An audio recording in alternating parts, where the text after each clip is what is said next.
Hello everyone, my name is Deepa Mehta. You're most welcome in my YouTube channel Kaushal Learning. Students, today I am going to start exercise 4.2 chapter 4 of class 10th.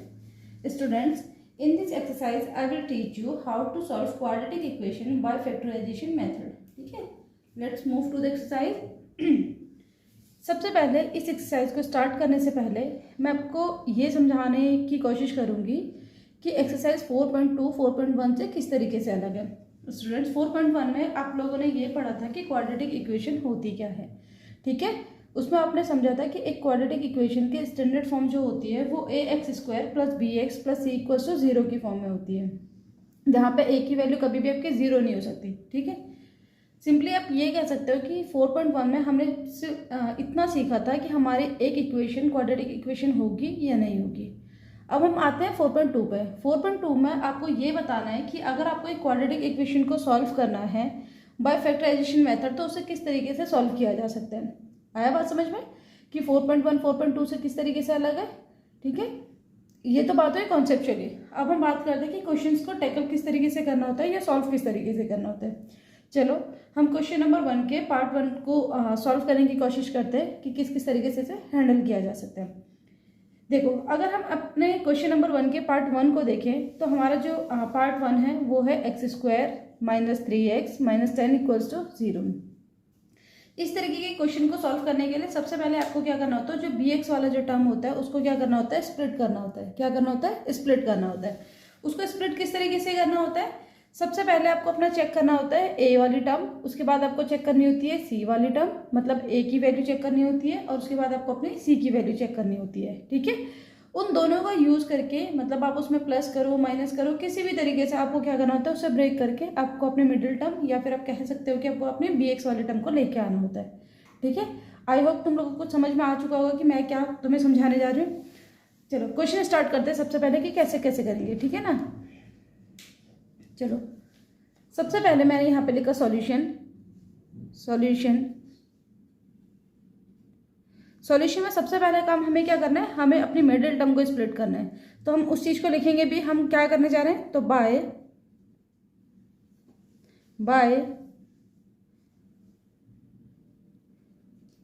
Splitting the middle term. ठीक है ना, middle term का मतलब यहाँ पे bx वाले term से होता है। ठीक है, x²। अब किस तरीके से हमें इसे स्प्लिट करना है पहले उसे समझते हैं। देखो हमारे पास क्या है, 3x है। ठीक है, मतलब 3x हमें क्या है, बेसिकली हमारी रिक्वायरमेंट है कि हमें 3x को लेके आना है। x का कोएफिशिएंट कितना है यहाँ पे 1 और c की वैल्यू कितनी है यहाँ पे 10, मतलब a की वैल्यू हो गई यहाँ पे 1 और c की वैल्यू यहाँ पे -10। इन दोनों का यूज करके अगर मैं ऐसे लिखूँ यहाँ पे -5x + 2x - 10 = 0।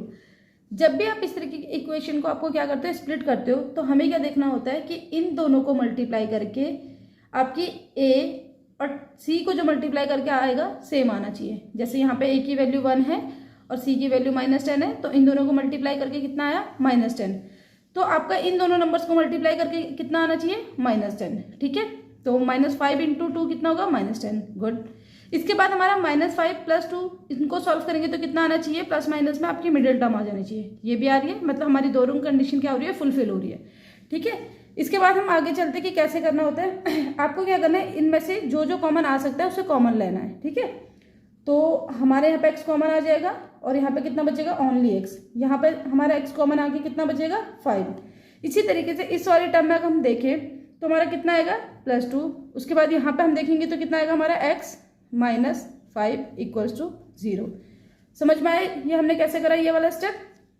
इसके बाद इस पूरी टर्म में, मतलब इस पूरे पार्ट में x - 5 है, इस पूरे पार्ट में x - 5 है। चलो हम x - 5 को ही बाहर कॉमन ले लेते हैं। हमने x - 5 को जब हम बाहर कॉमन लेंगे तो हमारा अंदर कितना बचेगा, x + 2 = 0। अब हमें क्या करना है, हमने एक लाइन यहाँ पे ड्रॉ कर लेंगे सिंपली, x - 5 = 0। ये कहाँ से आया, x - 5 = 0। इसी तरीके से x + 2 = 0, ये कहाँ से आया, ये इसके बराबर। ठीक है, यहाँ से हमारी x की वैल्यू कितनी हो जाएगी, 5। यहाँ से हमारी x की वैल्यू कितनी होगी, -2। किस तरीके से 5 आएगी, कभी भी आपके लेफ्ट हैंड साइड में अगर एक वैल्यू -5 है तो राइट हैंड साइड में जाके कितनी हो जाती है +5, मतलब अपने सिंबल को क्या करती है, ये साइन को क्या करती है, वो चेंज कर देती है। इसी तरीके से यहाँ पे x+2 है, ठीक है, अगर अपने राइट हैंड साइड में जाएगी तो कितना हो जाएगा -2। इन्हीं को क्या बोला जाता है, रूट्स बोला जाता है। रूट्स बोलो या फिर एक्स की वैल्यू बोलो, हमें निकालना क्या है, फाइंड द रूट्स की बात करी गई है ना, तो हमें इसके रूट्स निकालने हैं। तो हम यहाँ पे अपना फाइनल आंसर क्या लिखेंगे, roots of quadratic equation.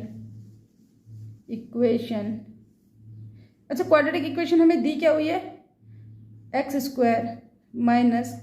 3x - 10r, क्या क्या वैल्यू आपकी 5 एंड -2, ठीक है। ये आपका क्या है, फाइनल आंसर है। इसके बाद हम इसके सेकंड पार्ट पर मूव करते हैं। सेकंड पार्ट पर मूव करने के लिए देखते हैं कि हमारे बेसिकली क्वेश्चन की रिक्वायरमेंट क्या है। क्वेश्चन की रिक्वायरमेंट तो बेसिकली आपकी यही है कि आपको रूट्स ही निकालने हैं, ठीक है, किस किस तरीके से करने हैं वो समझते हैं। चलो, सबसे पहले हमें क्या करना होता है, मिडिल टर्म को स्प्लिट करना है। मिडिल टर्म का मतलब क्या होता है, आपका bx की वैल्यू, ठीक है। तो हम यहाँ पे लिखेंगे सॉल्यूशन में क्या लिखेंगे, by splitting the middle term, ठीक है। मिडिल टर्म को हमें क्या करना है, स्प्लिट करना है। यहीं पे लिख लेते हैं हम लोग मिडिल टर्म, ठीक है ना। चलो, इसके बाद हमें क्या करना है, किस तरीके से स्प्लिट करना है, 2x² को हम एज इट इज लिख लेंगे, ठीक है, क्योंकि हमें स्प्लिट सिर्फ इस वाले टर्म को करना है ना, तो बाकी सारे टर्म तो हमारी एज इट इज रहेंगी, ठीक है। इसको अगर हम प्लस, यहाँ पे हमारे पास a की वैल्यू है 2 और c की वैल्यू कितनी है -6, अगर आप इन दोनों को मल्टीप्लाई करोगे तो कितना आएगा, -12 आएगा, ठीक है ना। चलो, अगर हम यहाँ पे, और हमें चाहिए के बीच में +x चाहिए, अगर हम यहाँ पे +4x - 3x - 6 = 0 लिख लेते हैं तो कोई प्रॉब्लम है, नहीं। क्यों, क्योंकि 3 और -4 एंड -3 इन दोनों को अगर आप सॉल्व करते हो तो आपका प्लस का x आ रहा है। इन दोनों को अगर आप मल्टीप्लाई करते हो तो आपका -12 आ रहा है, ये भी आ रहा है, -6 × 2 -12 भी आ रहा है, ठीक है। इसका मतलब हम इसे क्या कर सकते हैं, आगे सॉल्व करेंगे। इसमें से आप क्या क्या कॉमन ले सकते हो, 2 कॉमन ले सकते हैं, x कॉमन ले सकते हैं, अंदर कितना बचेगा हमारे पास, ओनली x, ठीक है, क्योंकि 2 तो बाहर आ गया, x भी बाहर आ गया, अब अंदर कितना बचा, ओनली x। यहाँ पे कितना बचेगा, +2 ओनली, ठीक है। इसी तरीके से यहाँ पे हम क्या करेंगे, -3 कॉमन लेंगे तो अंदर हमारा कितना आएगा, x + 2 = 0। ये चीज आप लोगों को समझ में आई कि हमने यहाँ पे क्या क्या करा, ठीक है। चलो, अब हम आगे बढ़ते हैं। यहाँ पे हमने क्या करा, इसमें से भी x+2 को कॉमन लेंगे, इसमें से भी x+2 को कॉमन लेंगे। x+2 को हमने जब बाहर कॉमन लिया तो हमारे अंदर कितना आया, 2x - 3 = 0। अब हमें आगे क्या करना है, अब हमें अपने रूट्स निकालने हैं।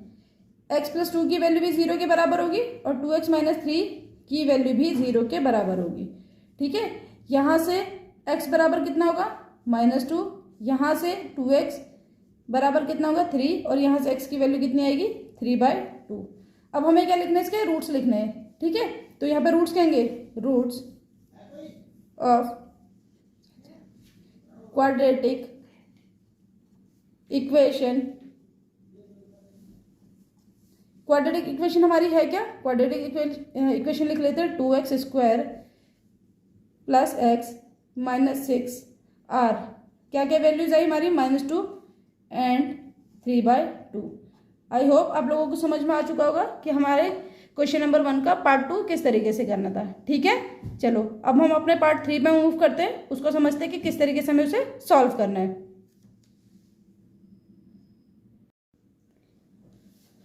अब हम पार्ट 3 को सॉल्व करते हैं, ठीक है। इसमें देखते हैं कि इसमें क्या क्या हमें बेसिकली करना है। सबसे पहले हम इसके क्वेश्चन को पढ़ेंगे। तो क्वेश्चन में क्या लिखा हुआ है, √2x² + 7x + 5√2, ठीक है। चलो, इसको देखते हैं कि कैसे कैसे करेंगे करके। सबसे पहले इस क्वेश्चन में आप ये समझो कि इसमें ना आपको एक टर्म दी हुई है √2 और एक टर्म दिया हुआ है 5√2। इस तरीके के नंबर को हम क्या बोलते हैं, इस तरीके के नंबर को हम बोलते हैं इरेशनल नंबर। अब समझने वाली बात यह है कि इरेशनल नंबर क्या होते हैं। इरेशनल नंबर क्या होते हैं, इसके लिए हम चैप्टर नंबर 1 को बहुत अच्छे से समझेंगे, ये एक्सप्लोर करेंगे कि बेसिकली नंबर्स क्या होते हैं या उनको किस बेसिस पे कैटेगराइज किया गया है, ठीक है। यहाँ पे हम अपने क्वाड्रेटिक इक्वेशन को सॉल्व करेंगे कि क्या है क्या नहीं करके। सबसे पहले हमें क्या करना है, bx वाले टर्म को स्प्लिट करना है। ठीक है, तो हम यहाँ पे लिखेंगे सॉल्यूशन यहाँ पे लिखेंगे by splitting the middle term. ठीक है ना, किस तरीके से स्प्लिट करेंगे देखते हैं। सबसे पहले √2x² में तो हमें कोई चेंजेस करने की ज़रूरत है नहीं। हमें क्या चाहिए, 7x चाहिए, और हमारे पास अवेलेबल क्या है, 5√2 एंड √2। आप लोगों को पता होगा कि √2 एंड √2 को मल्टीप्लाई करेंगे तो कितना आएगा, 2 आएगा। मतलब जब भी हम क्या करते हैं, दो रूट्स के नंबर को सॉल्व करते हैं जो कि सिमिलर होते हैं, जैसे कि √2 एंड √2 है, तो उसे सॉल्व करके कितना आएगा, 2, √3 एंड √3 3, √9 एंड √9 9, इस तरीके से। ठीक है, तो ये चीज़ हो गई। अब अगर हम इस तरीके से लिखें 5 प्लस √2 एंड √2 कितना हुआ, 2, तो इस तरीके से अगर हम इसे लिखें 5x plus 2x and plus 5√2, तो इसमें कोई प्रॉब्लम है, चलो चेक करते हैं।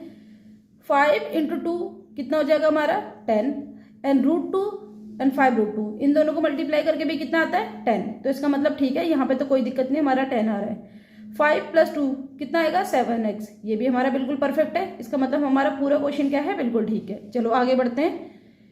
जो हम इसमें से कॉमन ले सकते हैं, कॉमन लेने की कोशिश करेंगे। इस पूरी टर्म में हम क्या कॉमन ले सकते हैं, x हमने कॉमन लिया, अंदर बचेगा हमारा √2x, यहाँ पे कितना बचेगा प्लस का 5। यहाँ पे हम क्या कॉमन लेंगे, इसमें अगेन हम √2 कॉमन लेंगे। अच्छा, इसमें से हम √2 कैसे कॉमन ले सकते हैं उसे समझते हैं। इस 2 का मतलब होता है √2 × √2, मतलब इस 2 के पास कितने √2 है, 2। एक √2 अगर मैंने बाहर कॉमन ले लिया तो एक तो हमारे पास अभी भी अंदर है ना, तो हम उसको क्या लिखेंगे √2x, प्लस में यहाँ से √2 बाहर कॉमन आ जाएगा तो अंदर बचेगा ओनली 5, इसको हमने ऐसे लिख लिया।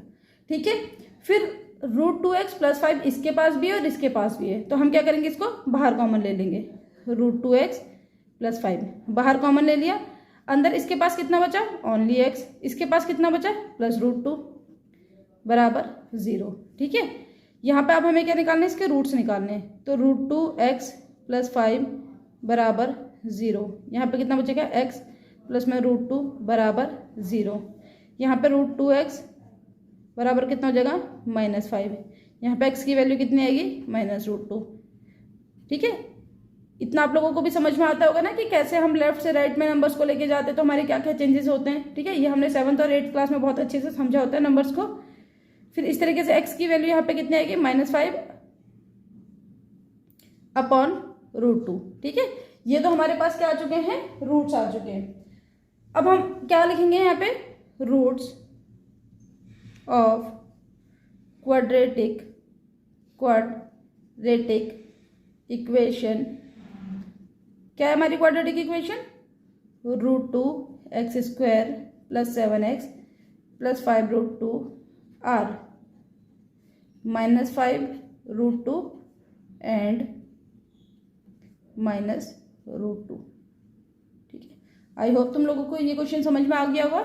ठीक है, इस तरीके के और क्वेश्चंस के लिए हम अलग से एक वीडियो को शूट करेंगे। ठीक है, जिसमें इस तरीके की डिफिकल्ट प्रॉब्लम को हम क्या करेंगे, सॉल्व करने की कोशिश करेंगे। ठीक है ना, आपकी एनसीईआरटी की बुक में तो इस तरीके की ज़्यादा प्रॉब्लम्स को नहीं दिया हुआ है, तो इसके लिए अलग से क्या करेंगे, एक सेशन करेंगे। ठीक है, चलो अब इसके 4th पार्ट को समझते हैं कि क्या करना है या किस तरीके से करना है।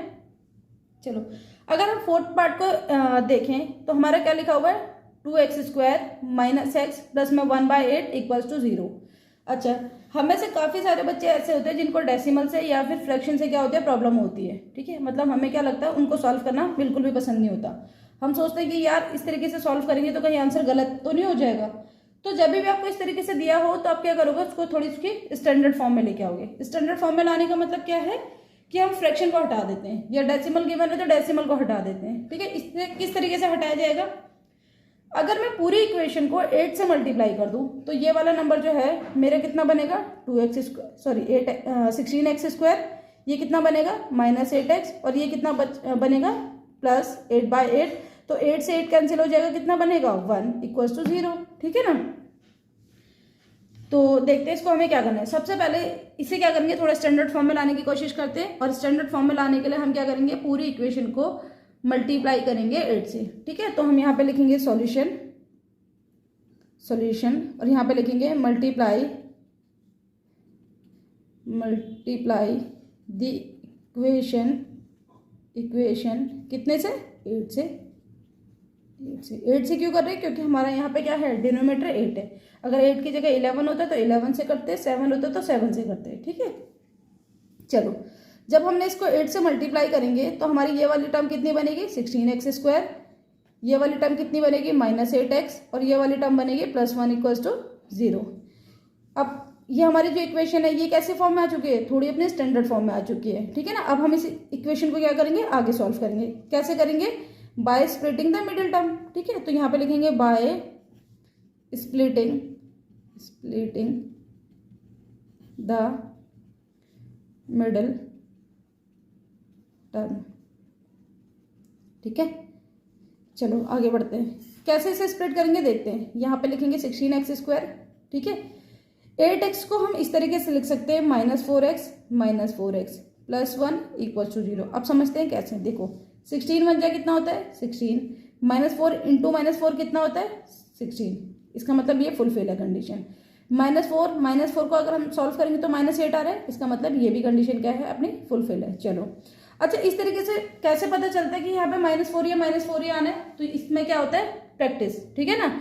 जितना आप प्रैक्टिस करते रहोगे आपको समझ में आते जाएगा कि किस तरीके से हमें क्या करना है, नंबर्स को ब्रेक करना है। ठीक है, चलो कॉमन लेने का काम कर लेते हैं। इसमें से क्या कॉमन आ जाएगा हमारा, 4।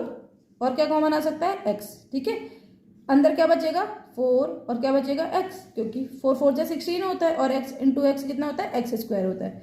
यहाँ पे क्योंकि पूरा 4x बाहर आ चुका है तो अंदर कितना बचेगा, ओनली 1। इसी तरीके से मैंने आपको बताया था कि हमें हमारी जो कॉमन टर्म्स है वो हमेशा क्या होनी चाहिए, सिमिलर होनी चाहिए। ठीक है, ताकि क्वेश्चन हमारा और ज़्यादा कॉम्प्लिकेटेड ना हो। सिमिलर करने के लिए हमें यहाँ पे -1 को कॉमन लेना पड़ेगा। फिर ये हमारा क्या बनेगा, 4x। ये कितना बनेगा, -1 = 0। ठीक है, चलो इस पूरे में से 4x - 1 को कॉमन ले लेते हैं बाहर। 4x - 1 और यहाँ पे भी कितना बचेगा, 4x - 1 = 0। अब क्या करेंगे, रूट्स निकालेंगे। रूट्स निकालने के लिए क्या करेंगे, 4x - 1 = 0 इसके, 4x - 1 = 0 इसके। यहाँ से 4x की वैल्यू कितनी आ जाएगी, 1। यहाँ से भी 4x की वैल्यू कितनी आएगी, 1। यहाँ से x की वैल्यू कितनी आएगी, 1/4। और यहाँ से भी x की वैल्यू कितनी आएगी, 1/4। ठीक है ना, समझ में आ रहा है। इसके बाद हमारे यहाँ होंगे रूट्स ऑफ क्वाड्रेटिक इक्वेशंस। क्या थी हमारी, 2x² - x + 1/8 r। क्या क्या है हमारे यहाँ पे, 1/4 एंड 1/4। आई होप आप लोगों को समझ में आ गया होगा सबको। ठीक है, कि हमने यहाँ पे क्या करा था, ये क्या हमारा इसका फाइनल आंसर है। ठीक है, समझ में आ गया है। चलो अब हम अपने नेक्स्ट पार्ट में मूव करते हैं। अब हम क्वेश्चन नंबर 1 के पार्ट 5 को सॉल्व करेंगे। ठीक है ना। पार्ट 5 में मुझे क्वेश्चन को देख के कुछ भी ऐसा नहीं लगा कि इसमें हमें कुछ अलग करना चाहिए। ठीक है ना। तो चलो अपने क्वेश्चन को जिस तरीके से हम सॉल्व करते आ रहे हैं उसी तरीके से सॉल्व करेंगे। सबसे पहले मैंने इसमें क्या लिखा है, by splitting the middle term. ठीक है ना। चलो मिडिल टर्म को किस तरीके से स्प्लिट करते हैं उसको समझते हैं। सबसे पहले मैंने यहाँ पे लिखा 100x²। इसके बाद हमें क्या चाहिए, -20x चाहिए। 100 और 1 को a एंड c की वैल्यू को यूज करके तो आपको क्या चाहिए होता है, मिडिल टर्म चाहिए होती है। चलो हमने यहाँ पे क्या लिखा, अगर मैं यहाँ पे लिखती हूँ 10x और 10x, ठीक है, +1, तो इसमें कोई दिक्कत है, चेक कर लेते हैं। -10 × -10 कितना होगा आपका, 100 हो जाएगा। ठीक है, -10 कितना हो जाएगा, -20 हो जाएगा। मतलब मल्टीप्लाई करके आपका 100 आ रहा है और इन दोनों को अगर आप प्लस माइनस करते हो तो आपका -20 आ रहा है। ठीक है, इसका मतलब हमारा क्या है, बिल्कुल परफेक्ट है। एक छोटी सी चीज, अगर हमें यहाँ पे वैल्यू गिवन होती है +20 तो हम यहाँ पे साइन किसके लगाते हैं, +10, मतलब +10 ठीक है, इस चीज को भी ध्यान रखना होता है साइन का। आगे इसमें कॉमन लेने की कोशिश करते हैं। इन दोनों में से कॉमन लेंगे तो क्या कॉमन आ सकता है, 10 दोनों के पास है, x दोनों के पास है, कॉमन ले लिया। यहाँ पे हमारे पास कितना बचेगा, 10x, क्योंकि एक 10 बाहर जा चुका है और एक x बाहर जा चुका है। यहाँ पे अंदर कितना बचेगा, -1। फिर मैंने आपको क्या समझाया था कि जो कॉमन टर्म हमारी यहाँ पे होती है वही क्या होनी चाहिए, आगे भी होनी चाहिए। तो इसमें से हम क्या कॉमन ले सकते हैं, इसमें से बस हम -1 कॉमन ले सकते हैं। यहाँ पे कितना आएगा आपका 10x minus 1 equals to 0। Again अब हमें क्या लेना है, अपनी दोबारा से कॉमन लेना है। 10x माइनस 1 पूरा कॉमन आ जाएगा, इसमें से भी और इसमें से भी। अंदर क्या बचेगा, अंदर भी सिमिलर, यहाँ पे 10x और माइनस 1 सेम ही बचेगा, ठीक है, इक्वल्स टू 0। अब हमें क्या निकालना है, अपने रूट्स निकालने हैं। चलो देखते हैं कैसे होगा। 10x माइनस 1 इक्वल्स टू 0, यहाँ पर 10x minus 1 equals to 0। 10x equals to कितना हो जाएगा 1, x इक्वल्स टू कितना हो जाएगा 1/10। इसी तरीके से यहाँ पे 10x इक्वल्स टू कितना हो जाएगा आपका 1, x की वैल्यू कितनी आ जाएगी 1/10। और अब हम यहाँ पे क्या लिखेंगे, अपना फाइनल आंसर लिख लेंगे, रूट्स ऑफ क्वाड्रेटिक इक्वेशन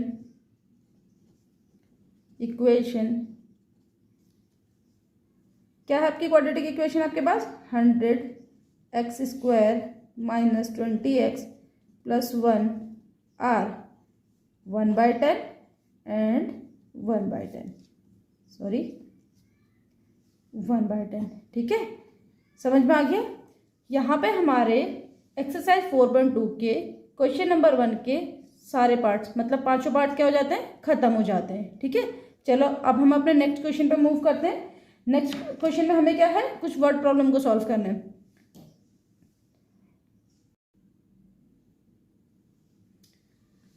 अब हम अपने एक्सरसाइज 4.2 के क्वेश्चन नंबर 2 के फर्स्ट पार्ट को सॉल्व करने जा रहे हैं, ठीक है। सबसे पहले इसमें समझते हैं कि इसमें लिखा क्या हुआ है। क्वेश्चन क्या कहता है, solve the problem given in example 1, मतलब एग्जाम्पल 1 को रेफर करते हुए इसने हमें क्या दी हुई है, वर्ड प्रॉब्लम दी हुई है। क्वेश्चन की रिक्वायरमेंट क्या है, कहता है कि represent the following situations mathematically, मतलब आपको जो सिचुएशंस दी गई है आपको इनको क्या करना है, सिर्फ मैथमेटिकली शो करना है, ठीक है। चलो क्वेश्चन पढ़ लेते हैं, क्या कहता है, John and Jeevanti together have 45 marbles. John और जीवंती दोनों के पास कितने हैं, 45 मार्बल्स हैं, ठीक है। इसके बाद कहता है both of them lost 5 marbles each, दोनों के दोनों बच्चे क्या करते हैं, 5-5 मार्बल्स अपने खो देते हैं। And the product of the number of marbles they now have is 124। अब उनके जो मार्बल्स खोने के बाद जो उनका प्रोडक्ट है वो कितना है, 124 है। We would like to find how many marbles they had to start with, starting में उनके पास कितने कितने मार्बल्स है ये हमें बताना है। चलो वर्ड प्रॉब्लम को सॉल्व करने के लिए हमें करना क्या होता है, देखो मेरी जो अप्रोच होती है, मेरे को जिस तरीके से क्वेश्चन दिया होता है मैं उसको क्या करती हूँ, ड्राफ्ट अपना करते चले जाती हूँ, ठीक है ना। अगर इस तरीके से करोगे तो आप लोगों को भी क्वेश्चन क्या लगेंगे, ईजी लगेंगे। लेकिन अगर आप पूरे क्वेश्चन को देख के सॉल्व करने की कोशिश करोगे तो शायद आप उस क्वेश्चन में स्टक हो सकते हो, ठीक है ना। तो चलो हमें क्वेश्चन जैसे दिया हुआ है हम क्या करेंगे, उसको उसी तरीके से सॉल्व करेंगे। सबसे पहले चीज इसमें हमें कहता है कि जॉन एंड जीवंती के पास क्या है, 45 मार्बल्स हैं, दोनों के पास मिला के 45 हैं, ठीक है। हमें इंडिविजुअली नहीं पता कि किसके पास कितने मार्बल है, तो हमें क्या करना पड़ेगा, इसमें अज्यूम करना पड़ेगा। तो हम लिखेंगे let number of marbles John have, कितना माने इसको, x मान लेते हैं, ठीक है। तो जीवंती के पास कितने होंगे, जब दोनों के पास मिला के 45 हैं और एक बच्चे के पास x है तो बचे हुए कितने हो जाएंगे, 45 माइनस x। तो यहाँ पे हम लिखेंगे नंबर ऑफ मार्बल्स जीवंती है, कितना हो जाएगा 45 माइनस x, तभी तो इन दोनों का सम कितना आएगा, 45 आएगा। अब कहते हैं both of them lost 5 marbles is, तो आफ्टर लूजिंग 5 मार्बल्स, ठीक है, 5 मार्बल्स, 5 मार्बल खोने के बाद क्या कंडीशन है इसको देखते हैं, ठीक है ना। नंबर ऑफ मार्बल्स जॉन है, जॉन के पास अब कितने बचे होंगे, जॉन के पास बचेंगे x में से 5 कम हो जाएंगे। इसी तरीके से नंबर ऑफ मार्बल्स जीवंती के पास कितने होंगे, चलो निकाल लेते हैं, जीवंती हैव कितने हो जाएंगे 45 माइनस x, तो इसके पास ऑलरेडी थे, इसमें से 5 और कम हो जाएंगे, तो हमारा कितना बचेगा 40 माइनस x, ठीक है। इसने क्या बोला, इसके बाद मतलब 5 मार्बल खोने के बाद इनका जो प्रोडक्ट है वो कितना होगा, 124 होगा। तो यहाँ पे क्या कहता है, प्रोडक्ट ऑफ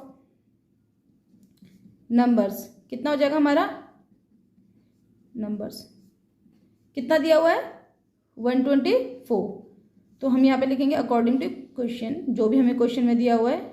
ठीक है, ये सारी की सारी क्या होते हैं, प्रेजेंटेशन का पार्ट होती है। According to question x minus 5, x minus 5 और इधर कितना है 40 माइनस एक्स इक्वल्स टू कितना दिया हुआ है हमें, 124। सॉल्व कर लेते हैं इस वाले पार्ट को थोड़ा यहाँ पे। चलो x को 40 से मल्टीप्लाई करेंगे 40x, x को x के साथ करेंगे माइनस एक्स स्क्वायर। इसी तरीके से माइनस 5 को 40 के साथ करेंगे -20 और इसी तरीके से -5 को माइनस एक्स के साथ करेंगे तो प्लस का 5x इक्वल्स टू 124। इस क्वेश्चन को अब हम आगे सॉल्व करते हैं। ठीक है,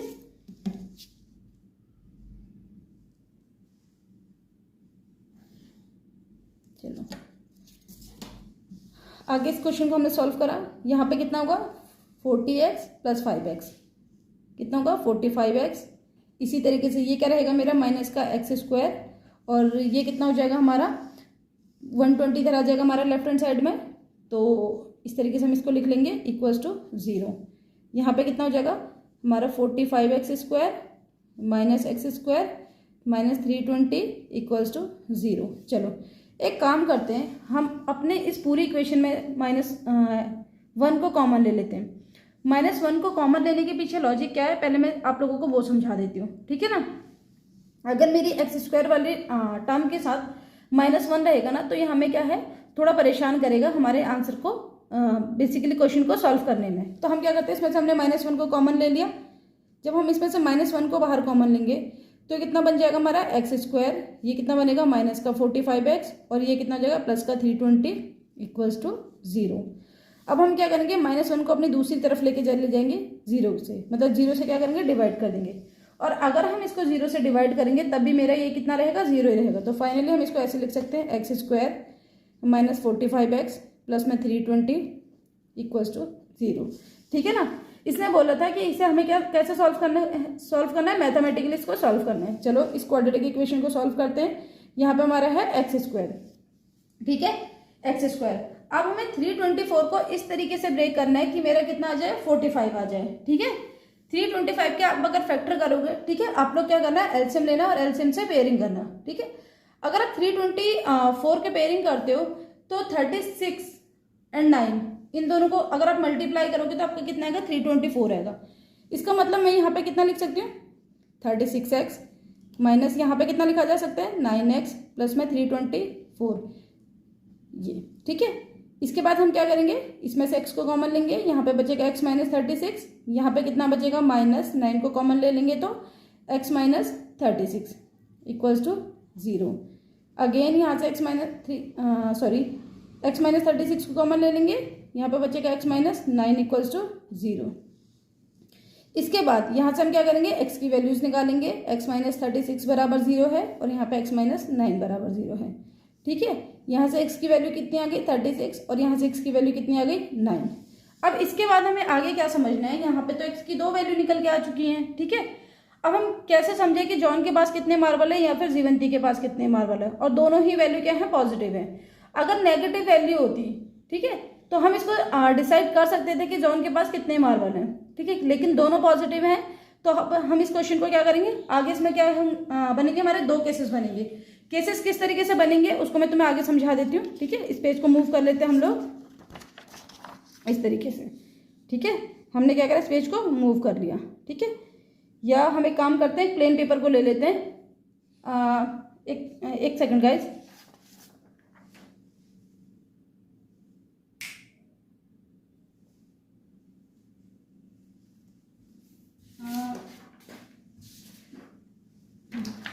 ये क्या है हमारा एक प्लेन पेपर है, इस पे आगे सॉल्यूशन को सॉल्व करते हैं। ठीक है, अभी तक हमारा सॉल्यूशन क्या था, हमारे पास x की 2 वैल्यू निकल के आई थी। ठीक है, तो हम इसके x की 2 वैल्यू को आगे किस तरीके से सॉल्व करेंगे देखना। यहाँ पे रखते हैं हम अपने पेजेस को। सबसे पहले केसेस बनेगा 2 केसेस बनेंगे हमारे यहाँ पे। ठीक है, यहाँ पे हम अपने क्या करते हैं, स्केल से ड्रॉ कर लेते हैं। अगर हम x की वैल्यू अपनी क्या लेते हैं, 9 लेते हैं, इफ यहाँ पे हम लिखेंगे इफ x इक्वल्स टू 9, तो नंबर ऑफ मार्बल्स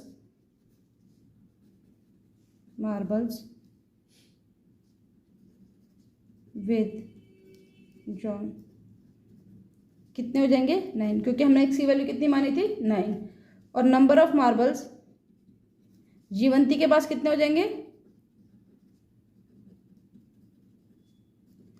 जीवंती के पास कितने हो जाएंगे, 45 माइनस एक्स मतलब 45 माइनस 9, इसका मतलब 36।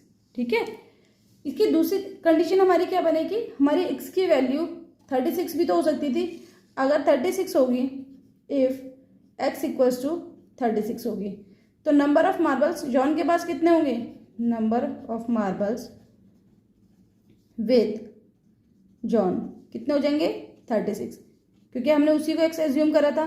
उस केस में हमारे जीवंती के पास कितने होंगे, नंबर ऑफ मार्बल्स विद जीवंती कितने हो जाएंगे, आपके हो जाएंगे 45 माइनस एक्स, इसका मतलब कितना हो जाएगा आपका 45 माइनस 36, इसका मतलब इसके पास कितने हो जाएंगे, 9 हो जाएंगे। ठीक है, ये आपका क्या है, फाइनल सॉल्यूशन है। अगर आपके पास नेगेटिव वैल्यू गिवन होगी तो आप इसको इजीली बता सकते हो, लेकिन अगर आपके पास दोनों वैल्यू पॉजिटिव आ जाती है तो उस केस में आप इसके एग्जैक्ट आंसर को नहीं बता सकते हो, सिर्फ आप इसमें क्या बना सकते हो, केसेस बना सकते हो, जैसे कि हमारे इस वाले क्वेश्चन में बने थे। आई होप तुम लोगों को समझ में आ चुका होगा कि इस क्वेश्चन को हमें कैसे टैकल करना था। ठीक है, क्वेश्चन को सॉल्व करने के अलावा आपको ये भी पता होना चाहिए कि किसी चीज को हम क्यों कर रहे हैं, क्यों नहीं कर रहे हैं। ठीक है, चलो अब हम अपने नेक्स्ट क्वेश्चन में मूव करते हैं। अब हम अपने क्वेश्चन नंबर 2 के पार्ट 2 को सॉल्व करेंगे और इसकी सबसे पहले वर्ड प्रॉब्लम को समझेंगे क्या बोल रहा है। ठीक है, a cottage industry produces a certain number of toys in a day. एक कॉटेज इंडस्ट्री है जो क्या है, पूरे दिन भर में कुछ टॉयज बनाती है। अभी तक हमें नहीं पता कितने बनाती है, आगे बढ़ते हैं। The cost of production of each toy in rupees was found to be 55 minus to the number of toys produce in a day. इसने क्या बोला है, इसने बोला जो हमारी कॉस्ट ऑफ प्रोडक्शन होगी ना, हर एक टॉय को बनाने की, मतलब एक खिलौने को बनाने की हमारी जो कॉस्ट होगी वो कितनी होगी, जितने भी प्रोडक्ट वो पूरे दिन भर में बनाता है उससे 55 कम कर देंगे। जैसे मान लो कि सपोज करो उसने टॉयज बनाए 100, तो आपकी कॉस्ट कितनी आएगी, 100 माइनस 55 मतलब 45। ठीक है, इस तरीके से। तो अभी तो हमें नहीं पता ना कि हमने कितने टॉयज बनाए। चलो आगे पढ़ते हैं क्वेश्चन को। कहते हैं on a particular day the total cost of production was 750। एक पर्टिकुलर डे में हमारी जो कॉस्ट ऑफ प्रोडक्शन थी वो कितनी निकल के आई, 750 निकल के आई। कहते हैं we would like to find out the number of toys produce on that day. कहते हैं हमें ये बताना है कि उस दिन में हमने टोटल कितने प्रोडक्ट बनाए थे। ये क्या हमारी पूरी कंडीशन है। अभी मैंने क्या बताया था कि वर्ड प्रॉब्लम को कैसे सॉल्व करना चाहिए, जो जो आपको क्वेश्चन में गिवन है उसको अपने क्वेश्चन में ड्राफ्ट करते चले जाओ। ठीक है, चलो सबसे पहले हम समझते हैं कि क्या है। इसने बोला सर्टेन नंबर ऑफ टॉयज उसने बनाए थे, तो हमें तो नहीं पता कि सर्टेन नंबर का मतलब क्या होता है, तो हम क्या कर लेंगे, उसे कुछ अज्यूम कर लेंगे। ठीक है, लेट यहाँ पे क्या लिखेंगे हम, total number of toys produced. ठीक है, इस कितना माने सही, चलो x मान लेते हैं। ठीक है, इसके बाद इसने बोला cost of production, cost of production of each toy, हर एक खिलौने को बनाने की जो कीमत है, और ये भी किस में दी हुई है, इन रुपीज। ठीक है, इन रुपीज में दी गई है। ठीक है, तो कितनी दी गई है, इसने बोला कि जितने भी आप खिलौने बनाते हो ना आप उसमें 55 माइनस कर दो, तो ये हमारी कितनी निकल के आ गई, कॉस्ट ऑफ प्रोडक्शन निकल के आ गई। ठीक है, अब इसने बोला कि आपकी जो टोटल कॉस्ट है, मतलब टोटल कॉस्ट ऑफ प्रोडक्शन है, ठीक है, वो कितनी है आपकी, 750 है। देखो टोटल कॉस्ट ऑफ प्रोडक्शन कैसे निकालते हैं उसको समझते हैं। मान लो कि आप एक दिन भर में 10 टॉय बनाते हो और एक टॉय को बनाने की आपकी जो कॉस्ट है वो 2 रुपये है, तो टोटल कॉस्ट कितनी हो जाएगी, 10 × 2, मतलब नंबर ऑफ टॉयज को जब आप मल्टीप्लाई कर दोगे cost of production of each toy से, तो आपकी क्या निकल के आती है, टोटल कॉस्ट ऑफ प्रोडक्शन निकल के आती है। इस चीज को हम लिख लेते हैं ठीक है, यहाँ पे लिखेंगे total cost of production, total cost of production, कितनी निकल के आएगी, ये तो हमें गिवन है 750। अब हम क्या लिखेंगे, according to question, according to question. ठीक है, यहाँ पे देखना किस तरीके से, नंबर ऑफ टॉयज इनटू में cost of producing each toy. जब हम इन दोनों को मल्टीप्लाई करेंगे तो हमारा क्या निकल के आएगा, total cost of production, total cost of production. ठीक है, ये हमारा क्या है, निकल के आएगा। चलो आगे समझते हैं। नंबर ऑफ टॉयज हमारे पास कितने हैं, तो हम समझेंगे यहाँ पे x है, उसके बाद हमारे पास कॉस्ट ऑफ प्रोडक्शन कितनी है, x माइनस 55 है, और इन दोनों का मल्टीप्लीकेशन किसके बराबर है, 750 के बराबर है। ठीक है, अगेन इन दोनों को मल्टीप्लाई करेंगे तो कितना आएगा, एक्स स्क्वायर, इनको मल्टीप्लाई करेंगे तो कितना आएगा 50x, और उसके बाद ये कितना हो गया 750। ठीक है, यहाँ तक आप लोगों को समझ में आया। अब आगे बढ़ते हैं, क्या करेंगे, अपनी इक्वेशन को, मतलब इस नंबर को लेफ्ट हैंड साइड में लेके आएंगे, क्योंकि क्वाड्रेटिक इक्वेशन सॉल्व करना है तो आपकी सारी टर्म कहाँ पे होनी चाहिए, लेफ्ट हैंड साइड में। अब अगेन इसमें हमें करना क्या होता है, ए की वैल्यू को और सी की वैल्यू को यूज करके हमें क्या होता है, मिडिल टर्म को लेके आना होता है। ठीक है, विद सिंबल बेसिकली। अब 750 को किस तरीके से ब्रेक करोगे कि 55 आ जाएगा। ठीक है, आपको इसका एलसीएम लेना है। ठीक है, जब आप इसका एलसीएम लोगे, ठीक है, तो आपको पता चलेगा कि यहाँ पे क्या है, आपके दो फैक्टर्स आएंगे। बेसिकली हमारे जो फैक्टर बनेंगे वो क्या क्या बनेंगे, इसको समझते हैं। माइनस का 30x, माइनस का 25x, minus 750 equals to 0। Cross verify कर लेते हैं। -30 -25 को जब हम ऐड करेंगे तो -55 आ रहा है। ठीक है, -30 -25 को जब आप मल्टीप्लाई करोगे तब का -75 आ रहा है। ठीक है ना, आगे हम इस क्वेश्चन को सॉल्व करते हैं कि किस तरीके से करना है बेसिकली।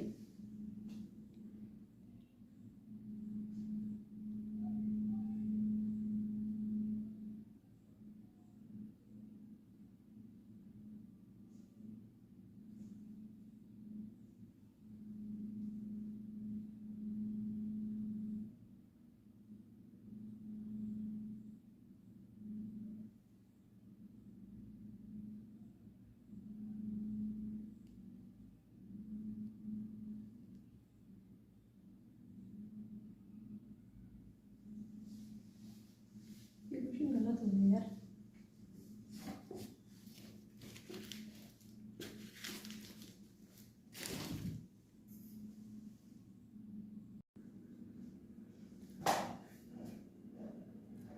अब हम क्वेश्चन नंबर 2 के पार्ट 2 को सॉल्व करेंगे। पार्ट 2 को सॉल्व करने से पहले हम इसकी वर्ड प्रॉब्लम को समझ लेते हैं कि वर्ड प्रॉब्लम में कहना क्या चाहता है। A cottage industry produces a certain number of toys in a day. एक कॉटेज इंडस्ट्री है, वो क्या है, कुछ टॉयज बनाती है पूरे दिन भर में। Cost of production of each toy, कहता है हर एक टॉय को जो बनाने की जो कॉस्ट है ना वो कितनी है, 55 minus number of toys produce. अभी तक तो हमें यही नहीं पता कि हमने कितने टॉयज बनाए हैं। ठीक है, लेकिन हमें इतना पता चल गया है कि हमारी कॉस्ट ऑफ प्रोडक्शन जो है हर एक टॉय की वो कितनी होगी। 55 में से हमें क्या माइनस करना है, नंबर ऑफ टॉयज प्रोड्यूस। कहते हैं ऑन अ पर्टिकुलर डे, कहते हैं एक दिन में जो कॉस्ट ऑफ प्रोडक्शन थी वो कितनी थी, 750 थी। मतलब आपने टोटल कितने प्रोडक्ट बनाए, उनकी जो कॉस्ट थी वो कितनी थी, 750 थी। We would like to find out the number of toys produce on that day. हमें ये बताना है कि हमारे जो नंबर ऑफ टॉयज प्रोड्यूस हुए वो कितने हुए। ठीक है, क्या इस क्वेश्चन में हमें नंबर ऑफ टॉयज गिवन है, नहीं। अगर हमें नहीं गिवन है तो हम उसे क्या मान लेंगे, एक्स मान लेंगे। तो हम यहाँ पे लिखेंगे अपने let number of toys produced कितने हैं हमारे, एक्स हैं। ठीक है, cost of production each toy. ठीक है, हर एक cost of production of each toy. ठीक है, कैसे होगी, रुपीज़ में होगी, इन रुपीज़ लिख लेते हैं यहाँ पे। रुपीज़ में हमें गिवन है। ठीक है, रुपीज़ कितना है हमारा, 55 माइनस एक्स। कैसे पता? इसने सेकेंड लाइन में साफ साफ मेंशन क्या करा हुआ है, 55 minus the number of toys produce. तो नंबर ऑफ टॉयज कितने प्रोड्यूस करे थे? एक्स। तो कितनी हो जाएगी? 55 माइनस एक्स। अब यहाँ पे हमें क्या दी हुई है? कॉस्ट ऑफ प्रोडक्शन, मतलब total cost of production basically इसने मेंशन किया हुआ है। तो टोटल कॉस्ट ऑफ प्रोडक्शन, जो चीज़ हमें गिवन है वो हम क्या करेंगे? अपने आंसर में ड्राफ्ट करते जाएंगे। कॉस्ट ऑफ प्रोडक्शन कितनी है हमारी? 750 है। अब हमें यहाँ पर समझना क्या है? बेसिकली हम क्या करते हैं? अपनी ड्राफ्टिंग शुरू कर देते हैं अकॉर्डिंग टू क्वेश्चन। क्वेश्चन क्या कहता है उसको समझते हैं।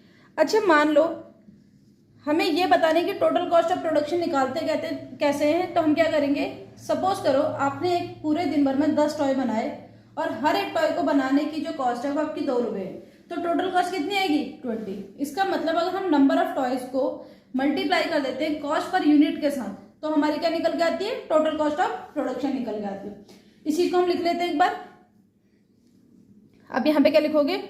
Basically number of toys produced into cost of producing each toy,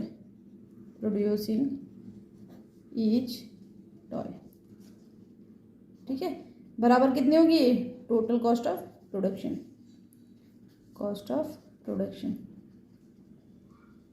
आगे सॉल्व करते हैं इस क्वेश्चन को।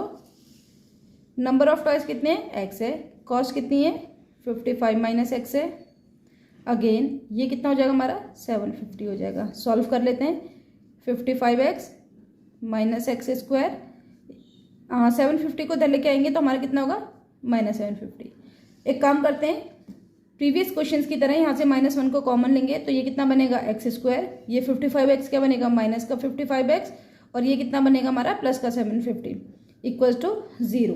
ठीक है ना? इस -1 को हम क्या करते हैं? अपने राइट हैंड साइड लेके जाते हैं, और राइट हैंड साइड जाने के बाद ये क्या बनता है हमारा? 0 से मल्टीप्लाई हो गई, इसका क्या होता है? इम्पैक्ट खत्म हो जाता है। तो अब हम यहाँ पे क्या करेंगे? सॉल्व करेंगे एक्स स्क्वायर। कैसे सॉल्व करेंगे? By splitting method. Splitting method से जब हम इसे सॉल्व करेंगे तो हमारे पास जो नंबर्स अवेलेबल है वो क्या है? ए की वैल्यू है 1, सी की वैल्यू है 750। इन दोनों को आपको मल्टीप्लाई करके, प्लस करके, माइनस करके, कैसे भी करके आपको क्या है? -55 लेके आना है। अच्छा, कैसे लेके आएंगे? जब आप इन नंबर्स के एलसीएम लोगे ना तो आपको समझ में आएगा कि माइनस का 25x एंड माइनस का 30x, ये दोनों मिलके क्या बनाते हैं? 55 बनाते हैं, और मल्टीप्लाई करके क्या बनाते हैं? 750 बनाते हैं, इक्वल्स टू 0। यहां से हम क्या करेंगे? हमने x को बाहर कॉमन लिया और यहाँ पे कितना बचेगा? x minus 25। यहाँ से माइनस 30 को कॉमन लिया, यहाँ पे कितना बचेगा? x minus 25। ठीक है, इक्वल्स टू 0। एक छोटी सी चीज आपको समझा देती हूँ कि ये चीज मुझे कैसे पता चले कि यहाँ पे इन दोनों को ब्रेक करके ही मेरा क्या बनेगा? 55 बनेगा। ये सारी की सारी चीज डिपेंड करती है आपकी प्रैक्टिस के ऊपर। जितना आप चीजों को प्रैक्टिस करोगे उतना आप समझते जाओगे। ठीक है ना? तो प्रैक्टिस करना बहुत ज्यादा जरूरी है। आगे इस चीज को समझते हैं। चलो इस क्वेश्चन को आगे यहीं पे सॉल्व कर लेते हैं।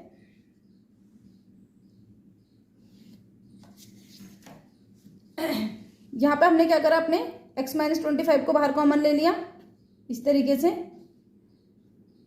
तो यहाँ पे हमारा क्या बचेगा? x minus 30 equals to 0। अब यहाँ से हम वैल्यू निकाल लेते हैं अपने x की, तो x माइनस 25 बराबर 0, x माइनस 30 बराबर 0। x बराबर कितना हो गया? 25, x बराबर कितना हो गया? 30। अब यहाँ पे दोबारा एक चीज समझने वाली है। क्या समझने वाली है? x की यहाँ पे 2 वैल्यू और दोनों पॉजिटिव है। हमें कैसे पता चलेगा कि हमने कितने टॉय प्रोड्यूस करे? तो हम नहीं बता सकते। यहाँ पे भी हमारे क्या है? 2 केसेस बनेंगे। या तो हमारे नंबर ऑफ टॉयज प्रोड्यूस 25 है, या फिर हमारे नंबर ऑफ टॉयज प्रोड्यूस क्या है? 30 है। अगर इसमें ये हमें कोई कंडीशन देता तो शायद हम इसे बता पाते, लेकिन इसने क्वेश्चन में आगे कुछ भी मेंशन नहीं करा है। तो हम क्या लिखेंगे अपने कंक्लूजन में? Number of toys produced either 25 और 30। ठीक है, समझ में आ गया? यहाँ पे क्वेश्चन खत्म होता है। ठीक है, चलो अब हम अपने नेक्स्ट क्वेश्चन पे मूव करते हैं।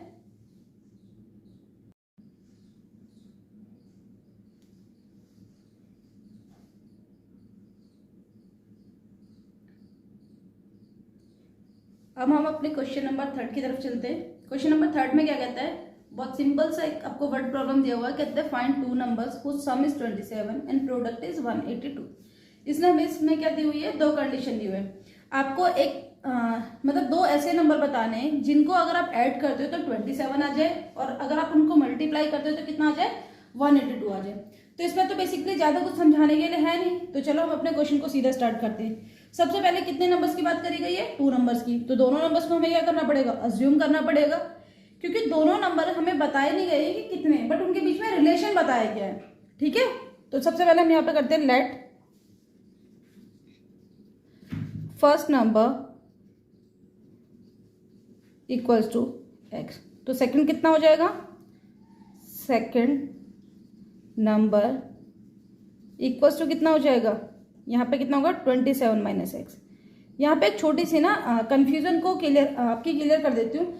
अगर ये चैप्टर हमारा लीनियर इक्वेशन इन 2 वेरिएबल का होता तो इस क्वेश्चन में हम सेकंड नंबर को y मान सकते थे। ठीक है, लेकिन ये चैप्टर क्या हमारा क्वाड्रेटिक इक्वेशन है, और क्वाड्रेटिक इक्वेशन की जब मैंने आपको डेफिनेशन पढ़ाई थी तो मैंने उसमें बताया था आपका वेरिएबल कैसा होता है, सिंगल होता है। तो इसका मतलब हमें इसमें सेकंड नंबर को क्या अज्यूम करना पड़ेगा, 27 माइनस एक्स। ठीक है, यहाँ पे आप इसे y अज्यूम नहीं कर सकते हो। ठीक है, अदरवाइज क्या होगा, ये क्वाड्रेटिक इक्वेशन की डेफिनेशन का क्या होगा, वायोलेशन।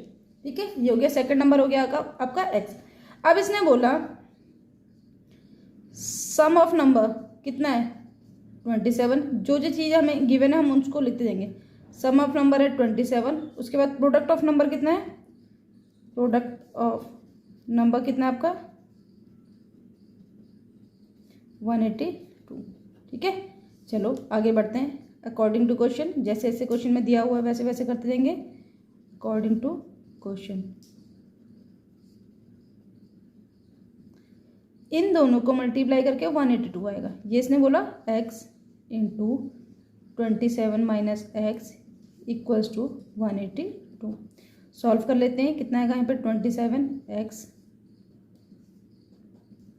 यहाँ पे कितना आ जाएगा माइनस एक्स स्क्वायर, और इक्वल्स टू कितना आ जाएगा 182। अगेन यहाँ पे माइनस एक्स स्क्वायर को हमने यहाँ पे लिखा, यहाँ पे माइनस 27x आएगा, ये 182 इधर आके क्या हो जाएगा, माइनस हो जाएगा। फिर हमने क्या करना है, यहाँ से माइनस कॉमन लेके राइट हैंड साइड में भेज देना है। कैसे भेजते हैं, यहाँ से माइनस हट जाएगा, यहाँ पे से भी माइनस हट जाएगा, और यहाँ से भी माइनस हट जाएगा। ठीक है ना, बेसिकली ये हमारी प्लस की टर्म है। तो यहाँ पे क्या हो जाएगा, एक मिनट इस पूरी लाइन को कट करके दोबारा लिख लेते हैं। ये एक्स स्क्वायर हो जाएगा, ये माइनस 27x हो जाएगा, और ये कितना हो जाएगा हमारा प्लस का 182 इक्वल्स टू 0। हमारी जो यहाँ पे वैल्यू थी माइनस की, ये क्या हुई, हमारी राइट हैंड साइड में चली गई, और राइट हैंड साइड में जाके 0 से मल्टीप्लाई हो गई, जब 0 से डिवाइड हो गई। जब 0 से हम क्या करेंगे, -1 को डिवाइड करेंगे तो हमारे क्या हो जाएगा, अल्टीमेट 0 ही आएगा। ठीक है, तो हमें कुछ एक्स्ट्रा करने की जरूरत नहीं है, बट आपको पता होना चाहिए कि क्या उसका ट्रीटमेंट होता है। अगेन अब हमें क्या करना है, एक्स स्क्वायर को रखना है एज इट इज, और हमें क्या करना है, इस वाले टर्म को पूरा स्प्लिट करना है। ठीक है ना, कैसे हमें 182 को स्प्लिट करेंगे, हमारा 27x आ जाए। अगेन आपको एलसीएम्स लेने, उसको ब्रेक करना है। ठीक है, 2, 3, 4 जिस भी तरीके से वो ब्रेक होता है आपको उसको ब्रेक करना है, और उसके बाद हमें क्या करना है, क्वेश्चन को आगे सोल्व करना है। अगर आप दो नंबर्स की बात करो जिनको प्लस माइनस करके 27 आ जाए और मल्टीप्लाई करके 182 आए, तो वो होते हैं 14 एंड 13। ठीक है ना, तो हम यहाँ पे लिखेंगे 14x, यहाँ पे लिखेंगे माइनस 13x, प्लस में यहाँ पे हो जाएगा 182 इक्वल्स टू 0। ठीक है, इस क्वेश्चन को हम यहीं पे आगे बढ़ा लेते हैं कि कैसे करना है। ठीक है, चलो यहाँ पे समझते हैं क्वेश्चन को क्या करना है। आगे हमें यहाँ पे क्या करना है, अगेन कॉमन लेना है, x को कॉमन लिया, यहाँ पे आएगा x माइनस 14, यहाँ पे माइनस 13 को कॉमन लेंगे, यहाँ पे भी कितना बचेगा x माइनस 14। ठीक है, यहाँ तक अब तो आप लोगों को समझ में आने लगा होगा। अगेन यहाँ पे हमें क्या करना है, x माइनस 14 को हमने बाहर कॉमन लिया, अंदर बचेगा x माइनस 13 इक्वल्स टू 0। ठीक है, यहाँ से हम अपनी x की वैल्यू निकाल लेते हैं। x माइनस 14 बराबर 0, x माइनस 13 बराबर 0, यहाँ से x की वैल्यू कितनी आ जाएगी 14, यहाँ से x की वैल्यू कितनी आ जाएगी 13। अगेन यहाँ पे फिर से समझते हैं, दो नंबर्स का सम 27 है जिसमें फर्स्ट नंबर कितना है, x है। अब हमें कैसे पता चलेगा कि हमारा फर्स्ट नंबर 14 है कि फर्स्ट नंबर 13 है, तो हम नहीं बता सकते। ठीक है, हमें यहाँ पे फिर से क्या बनाने पड़ेंगे, दो केसेस बनाने पड़ेंगे। केसेस बना लेते हैं अपने हम यहाँ पे। चलो यहाँ पे हम बात करते हैं, इफ x इक्वल्स टू 14 और यहाँ पे बात करते हैं इफ x इक्वल्स टू 13। तो फर्स्ट नंबर कितना हो जाएगा हमारा, फर्स्ट नंबर हमारा हो जाएगा 14, सेकंड नंबर कितना होगा हमारा 27 माइनस एक्स, इसका मतलब 27 माइनस 14, इसका मतलब 13। ठीक है, एक तो केस बन गया ये। अगर हमारी x की वैल्यू 13 होती तो हमारा फर्स्ट नंबर ही क्या होता 13 होता, तो हम यहाँ पे लिखते फर्स्ट नंबर बराबर 13। सेकंड नंबर कैसे लिखते, सेकंड नंबर हम लिखते 27 माइनस एक्स, 27 माइनस 13 और यहाँ पे वैल्यू कितनी आ जाएगी 14। ठीक है, ये क्या आपके दो केसेस बन गए। अगर कभी भी पेपर में इस तरीके से क्वेश्चन आएगा तो आपको भी इस तरीके से केसेस बना के दिखाने हैं, ठीक है ना, जिससे कि आप सामने आपकी जो एग्जामिनर है उनको पता चल सके कि आपकी क्या है कॉन्सेप्ट की क्लियरिटी है। ठीक है, तो यहाँ पे हम इस क्वेश्चन को क्या कर देते हैं, इस तरीके से फाइनल कर रहे हैं। समझ में आया क्वेश्चन? चलो नेक्स्ट क्वेश्चन की तरफ मूव करते हैं।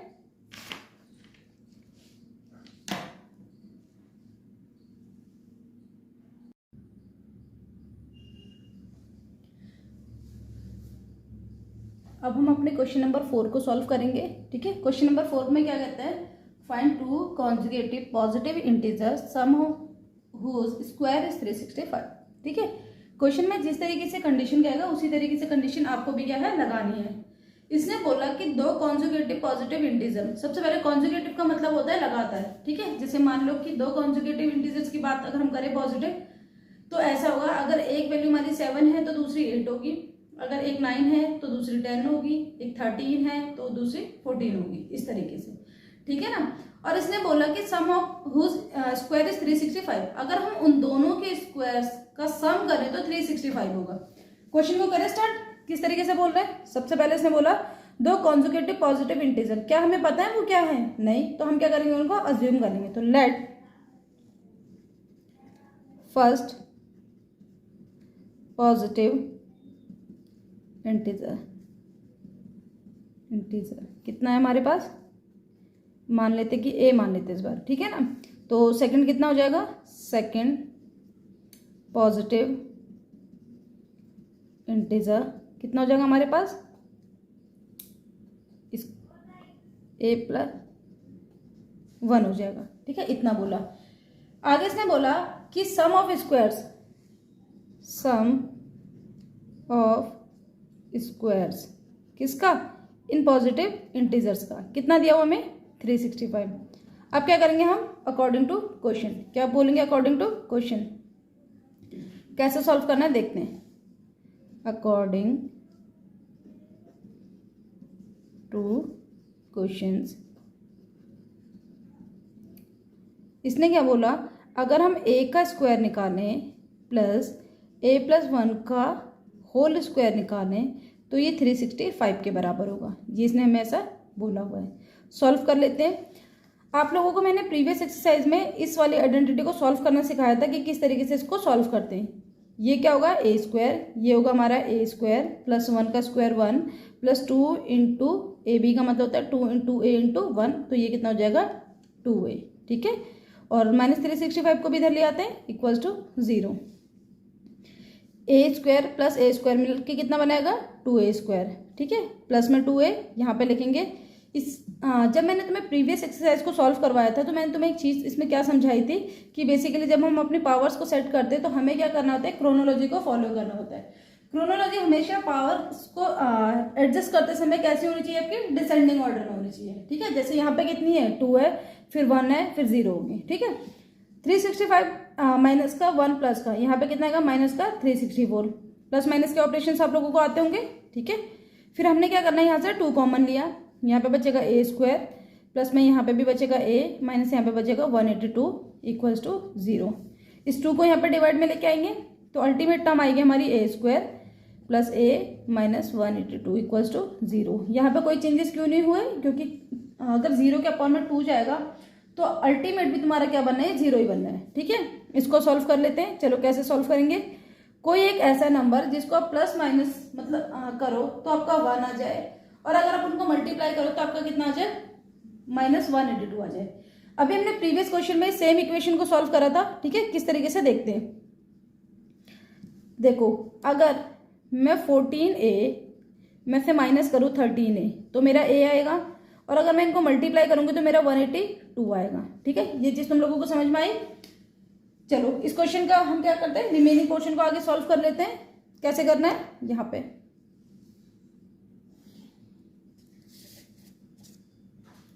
किस तरीके से करना है इसको यहाँ पे देखते हैं। सबसे पहले हमने क्या करना है, कॉमन लेना है। किस में से कॉमन लेना है, इस वाले पोर्शन में से। क्या कॉमन आएगा, a, अंदर क्या बचेगा a माइनस 14।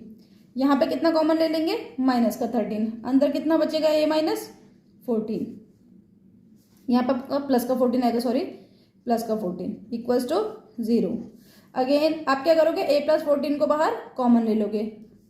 अब आपके पास क्या बचा, a माइनस 13 इक्वल्स टू 0। यहाँ से आपको क्या करनी है, रूट्स निकालने, मतलब a की वैल्यू निकालनी है। ठीक है, ये किसके बराबर होते हैं, 0 के बराबर। यहाँ से a की वैल्यू कितनी आएगी, माइनस 14, यहाँ से a की वैल्यू कितनी आएगी, 13। अब आगे समझते हैं कि इस क्वेश्चन में हमें क्या करना चाहिए। देखो क्वेश्चन ने क्या बोला कि आपके दो कॉन्जुगेटिव पॉजिटिव इंटीजर होने चाहिए, लेकिन a की एक वैल्यू तो नेगेटिव है, तो इसका मतलब क्या है, इस वाली वैल्यू को हम क्या करेंगे, इग्नोर करेंगे। तो फिर हम a की कौन सी वैल्यू लेंगे, 13।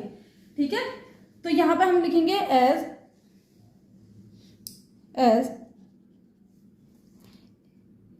value of a cannot be negative, therefore a equals to कितना हो जाएगा, 13 हो जाएगा।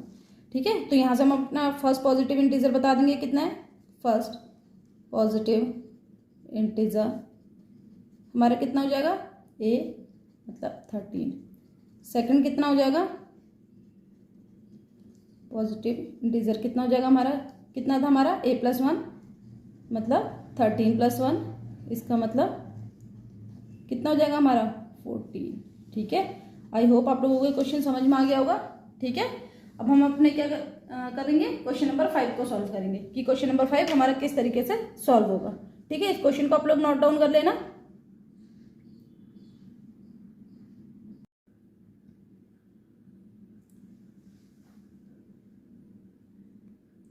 अब हम अपने क्वेश्चन नंबर 5 को सॉल्व करते हैं। क्वेश्चन नंबर 5 में इसने क्या बोला, the altitude of a right triangle is 7 centimetre less than it's base. इसने क्या, एल्टीट्यूड का मतलब क्या होता है, एल्टीट्यूड का मतलब होता है हाइट। ठीक है, तो इसने बोला जो एल्टीट्यूड है एक राइट ट्रायंगल का। अब ये राइट ट्रायंगल क्या होता है, जिसका एक एंगल क्या होता है, 90 डिग्री का होता है। एल्टीट्यूड कितना है, 7 सेंटीमीटर लेस है, किससे, इसके बेस से। अभी तो हमें इसका बेस ही नहीं पता कितना है। ठीक है, पर जो भी इसका बेस होगा उससे क्या होगा, 7 सेंटीमीटर क्या होगा, कम होगा। ठीक है, इसने बोला if the hypotenuse is 13 centimetre. अगर इसका हाइपोटेनियस कितना है, 13 सेंटीमीटर है। अच्छा, हाइपोटेनियस का मतलब क्या होता है, हाइपोटेनियस का मतलब होता है longest side in a triangle या even in a right triangle. Find the other 2 side, मतलब एक ट्रायंगल में टोटल कितनी साइड्स होती हैं, 3 होती हैं। एक इसने हमें बता दिया कि 13 है, कौन सी वाली, हाइपोटेनियस वाली। और इसने हमें क्या करा, बेस में और अपनी एल्टीट्यूड में, मतलब जिसे हम क्या बोलते हैं, परपेंडिकुलर बोलते हैं, उसके बीच में रिलेशन भी बता दिया। अब कहता है कि आपको क्या बतानी है, बाकी की 2 साइड्स बतानी है। चलो क्वेश्चन को सॉल्व करते हैं। मैं ये अज्यूम करके चल रही हूँ कि आप सब लोगों को हमारा पाइथागोरस थ्योरम पता हुआ कि क्या होता है करके। ठीक है ना, चलो सबसे पहले इसने हम इस क्वेश्चन में क्या बोला हुआ है कि the altitude of a right triangle is 7 centimetre less than it's base. सबसे पहले हमें ये तो पता होना चाहिए कि हमारा बेस कितना है, तो लेट बेस ऑफ ट्रायंगल कितना माने, ठीक है, चलो b मान लेते हैं। ठीक है ना, ये अगर हमारा b है तो एल्टीट्यूड कितना हो जाएगा हमारा, तो हम यहाँ पे लिखेंगे एल्टीट्यूड ऑफ ट्रायंगल। क्या बोला इसने, बेस से कितना कम है, इसने बोला बेस से 7 कम है, तो बेस से 7 कम कर देते हैं। ठीक है, आगे इसने क्या बोला कि हाइपोटेनियस कितना है, 13 सेंटीमीटर है। जो इन्फॉर्मेशन हमें गिवन है हमें लिखनी होती है। तो हाइपोटेनियस कितना है आपका, हाइपोटेनियस कितना है आपका, हाइपोटेनियस ऑफ ट्रायंगल कितना है आपका, 13 सेंटीमीटर गिवन है। ठीक है, ये चीज हो गई। अब हमें मान के चल रहे हैं कि आपको क्या है, पता है कि हमारा क्या होता है, पाइथागोरस थ्योरम क्या होता है। तो हम यहाँ पे क्या करेंगे, using Pythagoras theorem, using Pythagoras theorem, ठीक है ना। क्या होती है हमारी पाइथागोरस थ्योरम क्या होती है? बेस का स्क्वायर, ठीक है, प्लस एल्टीट्यूड का स्क्वायर। यूजुअली हम यहाँ पे वर्ड यूज करते हैं परपेंडिकुलर का स्क्वायर, लेकिन क्योंकि यहाँ पे परपेंडिकुलर की जगह हमें वर्ड क्या दिया हुआ है? एल्टीट्यूड, तो आप एल्टीट्यूड करोगे, ठीक है। इतना आपको भी समझ में आना चाहिए कि कहाँ पे किस वर्ड को लिखना है, ठीक है। आपको कभी भी एक चीज पे स्ट्रिक्ट नहीं होना कि ठीक है ये है तो हमेशा यही होगा। इक्वल्स टू हमारा कितना हो जाएगा? ये हमारा कितना हो जाएगा? हाइपोटेनियस का स्क्वायर, हाइपोटेनियस का स्क्वायर, टेनियस का स्क्वायर, ठीक है। चलो करते हैं इसको। बेस कितना है हमारे पास? बी का स्क्वायर। एल्टीट्यूड कितना है? B minus 7 square. और हाइपोटेनियस कितना है हमारा? 13 स्क्वायर। यहाँ पे हमारा कितना हो जाएगा? ये बी स्क्वायर। यहाँ पे कितना हो जाएगा? B square. A minus B के होल स्क्वायर का फॉर्मूला लगेगा यहाँ पे, क्या होता है? ए स्क्वायर, उसके बाद प्लस बी स्क्वायर और माइनस 2ab, मतलब 2 into b into 7 equals to 13 का स्क्वायर 169 होता है, सबको पता होगा। इसके बाद b square plus b square plus 7 का स्क्वायर 49 माइनस में 14b इक्वल्स टू 169। अब हमें सिंपली क्या करना है? इसको सॉल्व करना है। B square plus b square कितना बन जाएगा हमारा? 2b square. इसके बाद यहाँ पे कितना आएगा हमारा? 14b। एंड अगेन यहाँ पे कितना आएगा? 49 माइनस 169 इक्वल्स टू 0। ये कितना होगा हमारा? 2b square. ये होगा हमारा माइनस 14b। इसके बाद हमारे यहाँ पे इन दोनों को अगर हम सॉल्व करते हैं तो हमारा कितना आ जाएगा? माइनस 120, ठीक है, इक्वल्स टू 10। हम क्या करेंगे इस वाली इक्वेशन में? यहाँ से इसको हल्का सा पेज ऊपर कर लेते हैं अपना। यहाँ पे हम क्या करेंगे? 2 हम कॉमन ले लेंगे, अंदर बचेगा हमारा बी स्क्वायर माइनस 7b और माइनस यहाँ पे कितना हो जाएगा? 16 इक्वल्स टू 0, ठीक है। अब हमें इसमें क्या करना है? इस क्वेश्चन को सॉल्व करना है कि बेसिकली किस किस तरीके से होगी, ठीक है ना। चलो इसके रिमेनिंग पोर्शन को यहीं पे सॉल्व कर लेते हैं।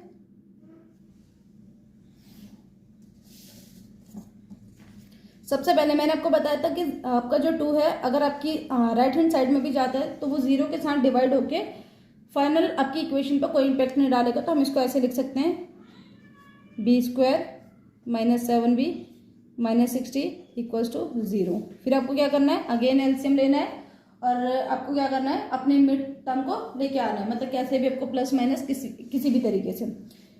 बी स्क्वायर यहाँ पे कितना होगा? Minus 12b plus 5b minus 60 equals to 0। आप समझते हैं कि क्या ये हमारी इक्वेशन को जस्टिफाई कर रही है या नहीं कर रही? तो एक चीज देखो, माइनस 12 इंटू 5 कितना हो जाता है? माइनस 60, ठीक है। माइनस 12 प्लस 5 कितना होगा? माइनस 7। इसका मतलब ये भी ठीक है, ठीक है। अब हमें क्या करना है? फाइनली कॉमन ले लेना है। इन दोनों में से कॉमन लेंगे तो b कॉमन आएगा। यहाँ पे कितना बचेगा हमारा? b minus 12। यहाँ पे कॉमन लेंगे 5 को, कितना बचेगा? b minus 12 equals to 0। Again हम यहाँ पे क्या करेंगे? b माइनस 12 को कॉमन ले लेंगे तो यहाँ पे कितना बचेगा? b plus 5 equals to 0। यहाँ से हम क्या करेंगे? b की वैल्यू निकालेंगे। b minus 12 equals to value 0, b plus 5 equals to 0। यहाँ से b की वैल्यू कितनी आएगी? 12। यहाँ से b की वैल्यू कितनी आएगी? माइनस 5, ठीक है। अब हमें यहाँ पे निकालना क्या है? हमें बताना है फाइंड अदर 2 साइड्स। इसका मतलब हमें बेस बताना है और हमें क्या बताना है? एल्टीट्यूड। सबसे पहली चीज तो इसमें यह समझो कि हम b की वैल्यू 12 लेंगे या माइनस 5 लेंगे, क्योंकि हमारी कभी भी साइड्स माइनस में नहीं हो सकती। इसीलिए हम क्या करेंगे? b की माइनस 5 वाली वैल्यू को क्या कर देंगे? इग्नोर कर देंगे। लिख लेते हैं एज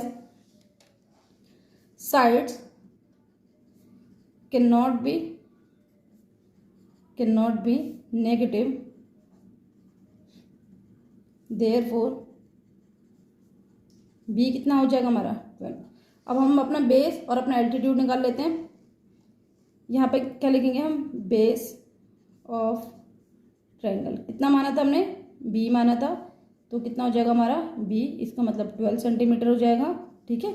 सेंटीमीटर क्यों लिखेंगे? क्योंकि सारी फिगर हमें किस में दी हुई है? सेंटीमीटर में। और यहाँ से हमारा एल्टीट्यूड कितना निकल के आएगा?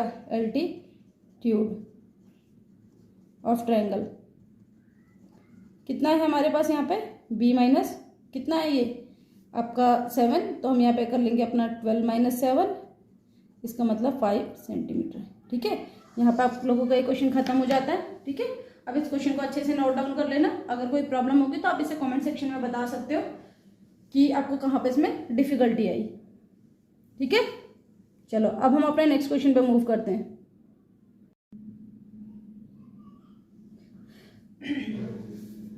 अब हम क्वेश्चन नंबर 6 जो कि इस एक्सरसाइज का लास्ट क्वेश्चन आई थिंक, हाँ क्वेश्चन नंबर 6 का है, लास्ट क्वेश्चन है। इसको डिस्कस करते हैं कि ये क्या है करके, ठीक है।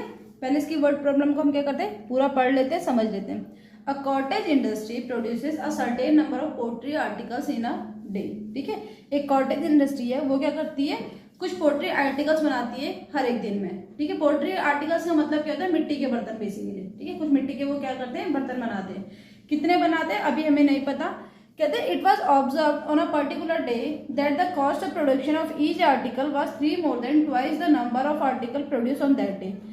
इन्होंने क्या करा, एक पर्टिकुलर डे में इन्होंने क्या करा, ऑब्जर्व करा कि जो कॉस्ट ऑफ प्रोडक्शन हर एक आर्टिकल की है ना, वो कितनी है, 3 ज्यादा है, twice the number of article produce. जितने भी आर्टिकल्स वो बनाते हैं उसके डबल से 3 ज्यादा है, ठीक है, ये मतलब हुआ। और उसने बोला कि टोटल कॉस्ट ऑफ प्रोडक्शन जो उस दिन की थी ना, वो 90 रुपीज थी। कहता है find the number of articles produce and the cost of each article. अभी इसी तरीके का एक क्वेश्चन हमने पीछे डिस्कस करा था कि कॉस्ट ऑफ प्रोडक्शन क्या होती है, जितने भी आइटम हम बनाते हैं उनको अगर हम उसकी क्या करें, पर यूनिट की कॉस्ट से क्या कर दें, मल्टीप्लाई कर दें, तो हमारी क्या निकल जाएगी, कॉस्ट ऑफ प्रोडक्शन निकल जाएगी, ठीक है ना, समझा था।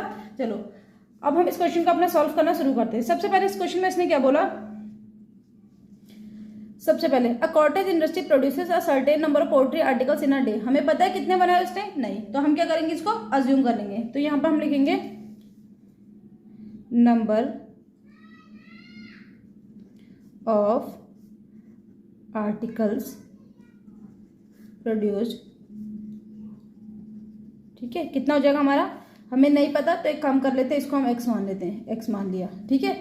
इसके बाद इसने बोला कि cost of production of each article कितनी होगी, तो हम यहाँ पे लिखेंगे cost of production, cost of production of each article कितनी है, हमें डायरेक्ट नहीं पता, हमें सिर्फ एक रिलेशन पता है इनके बीच में। क्या रिलेशन है इनके बीच में, इसने बोला कि कॉस्ट ऑफ प्रोडक्शन जो है each article was 3 more than twice the number, ठीक है। तो सबसे पहले हमें कितना है, ट्वाइस में 3 ऐड, ठीक है।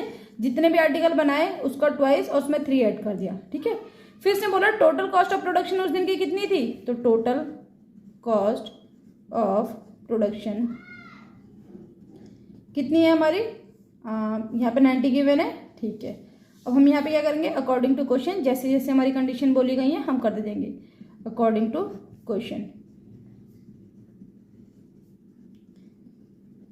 क्या होती है हमारी टोटल कॉस्ट ऑफ प्रोडक्शन, तो यहाँ पर हम लिखेंगे number of article produce, number of article produced into कितना हो जाएगा हमारा, कॉस्ट ऑफ ईच आर्टिकल।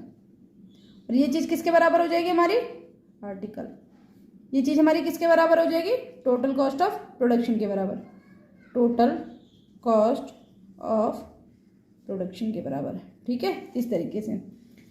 चलो नंबर ऑफ आर्टिकल प्रोड्यूस कितने थे हमारे पास, x, cost of each article कितनी है, 2x + 3 इक्वल्स टू किसके बराबर है, 90 के बराबर। अब हमें क्या करना है, सॉल्व करना है, 2x स्क्वायर + 3x, और इस 90 को लेके आ जाएंगे माइनस में, तो ये हो जाएगा, ठीक है। अब हमें क्या करना है, अब हमें इस इक्वेशन को सॉल्व करना है कि किस तरीके से हमारी क्या होगी, ये इक्वेशन सॉल्व होगी। समझते हैं, सबसे पहले हमें यहाँ पे क्या करने हैं, 90 के बेसिकली फैक्टर करने हैं, 90 और 2 के मतलब 180 के क्या करने हैं, हमें फैक्टर करने हैं। 180 को हम किस तरीके से ब्रेक करें कि हमारा क्या आ जाए, प्लस का 3x आ जाए, ठीक है। इस क्वेश्चन को हम समझते हैं। सबसे पहले इस क्वेश्चन में हमें क्या करना है, इसकी फैक्टर बनाने हैं, ठीक है। 90 और 2 ये दो नंबर हमारे पास अवेलेबल है, ठीक है। 90 और 2 को मल्टीप्लाई करके कितना आता है, 180, मतलब 180 को सॉल्व करके आपका क्या आना चाहिए, 3x आना चाहिए, प्लस माइनस करके कैसे भी। चलो अगर हम इन दोनों को फैक्टर करते हैं तो हमें पता चलेगा कि 12x square + 15x - 12x - 90 equals to क्या है, 0 है, ठीक है। अब आगे हमें क्या करना है, इन दोनों में कॉमन ले लेंगे, जो जो टर्म हमारी कॉमन आ सकती है, इसमें हमारा x कॉमन आएगा, 2x बचेगा, इसमें हमारा 15 कॉमन आएगा। इसी तरीके से यहाँ पे कॉमन लेना है, -12 को कॉमन लेंगे, कितना आएगा यहाँ पे x, और यहाँ पे कितना आ जाएगा हमारा,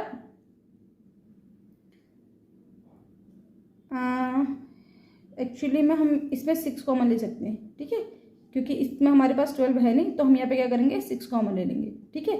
6 कॉमन लेंगे तो ये कितना बचेगा हमारे पास 2x, और यहाँ पे कितना बचेगा प्लस में 15 इक्वल्स टू 0। फिर आगे यहाँ पे लिखेंगे हम कितना 2x प्लस 15 हमारा कितना आ जाएगा, कॉमन आ जाएगा, अंदर कितना बचेगा हमारा x माइनस 6। आई होप आप लोगों को ये फिगर समझ में आ रही होगी कि मैंने यहाँ पे क्या लिखा हुआ है 6, ठीक है ना। चलो इस क्वेश्चन को हम आगे सॉल्व करते हैं कि किस तरीके से होगा, यहीं पे सॉल्व कर लेते हैं इसे। यहाँ पर अपने x की वैल्यू निकालने की कोशिश करते हैं। 2x प्लस 15 इक्वल्स टू 0, यहाँ पे x माइनस 6 इक्वल्स टू 0। यहाँ पे x की वैल्यू कितनी आएगी, -15 अपॉन 2। यहाँ पे x की वैल्यू कितनी आएगी 6, ठीक है। अब यहाँ पे देखो हमने x किस चीज को माना था, नंबर ऑफ आर्टिकल प्रोड्यूस को। कभी भी हमारे जो नंबर ऑफ आर्टिकल प्रोड्यूस है क्या वो माइनस में हो सकते हैं, नहीं, ठीक है। चाहे आप 1 आर्टिकल बनाओ, 2 बनाओ, 3 बनाओ, पर वो हमेशा कैसे होंगे, पॉजिटिव होंगे। इसका मतलब हमारी x की वैल्यू -15/2 नहीं हो सकती। तो हमारे फिर नंबर ऑफ आर्टिकल प्रोड्यूस होंगे कितने, x होगा, ठीक है, मतलब 6 होगा। तो यहाँ पे हम लिखेंगे as number of article produced cannot be negative,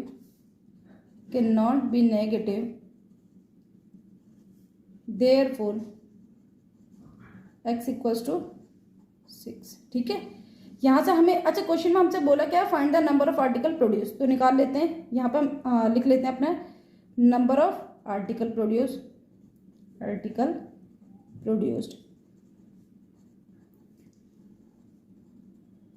कितना हो जाएगा हमारा 6। और हमसे इसने क्या बोला हुआ है, इसने हमसे बोला कि आपको क्या निकालनी है, अपनी कॉस्ट भी बतानी है, ठीक है ना। कॉस्ट ऑफ ईच आर्टिकल, कितनी थी हमारी 2x प्लस 3। तो यहाँ पे लिख लेंगे हम 2x प्लस 3, इसका मतलब कितना होगा 2 × 6 + 3 इक्वल्स टू 15, ठीक है।